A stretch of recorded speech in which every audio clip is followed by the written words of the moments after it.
എനിക്ക് കുളിക്കാൻ പോകാൻ പേടിയാണ്. ഒരു സംഭവം എടുത്തിട്ട് അപ്പുറത്ത് അത് കൊണ്ടുവയ്ക്കാൻ തിരിച്ചു പോകാൻ പേടിയാണ്. പഠിക്കുന്നതിൽ ശ്രദ്ധിക്കാൻ പറ്റുന്നില്ല. അങ്ങനെയുള്ള കാര്യങ്ങൾക്ക് പേടിയാണ്. 3 മാസം കൊണ്ട് ഇതേപോലെ ഓരോ വീടുകളിലും അവർ പാവാടകൾ കൊണ്ടിടുകയാണ്.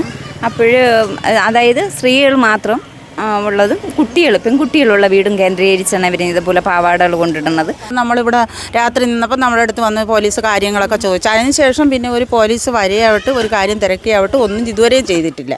പോലീസ് വന്ന് കൊണ്ടുപോകാൻ വന്നപ്പോഴും പറയുന്നത് നിങ്ങൾക്ക് പരാതി ഇല്ലയെന്നുണ്ടെങ്കിൽ ഇയാളെ വിടാം എന്നാണ് അവരുടെ അടുത്ത് പറഞ്ഞതെന്നാണ് പറഞ്ഞത്. അപ്പോൾ അവർക്ക് പരാതി ഉണ്ടെന്ന് പറഞ്ഞതിൻ്റെ പേരിൽ പോലീസുകാർ ഇയാളെ കൂട്ടിക്കൊണ്ടുപോയി. ഇത്തരത്തിൽ സാമൂഹ്യ വിരുദ്ധരുടെ ശല്യം രൂക്ഷമായതോടെ ഈ പരിസരത്തെ വീട്ടമ്മമാരും സ്ത്രീകളുമൊക്കെ ഭയപ്പാടിലാണ്. നിലവിൽ ഒരു 3 മാസക്കാലത്തിലേറെയായി ഇത്തരത്തിലുള്ളൊരു സംഭവം ഇവിടെ നടക്കുകയാണ്. ഒരു 3 മാസത്തോളമായി. 3 മാസം കൊണ്ട് ഇതേപോലെ ഓരോ വീടുകളിലും അവർ പാവാടകൾ കൊണ്ടിടുകയാണ്. അതായത് സ്ത്രീകൾ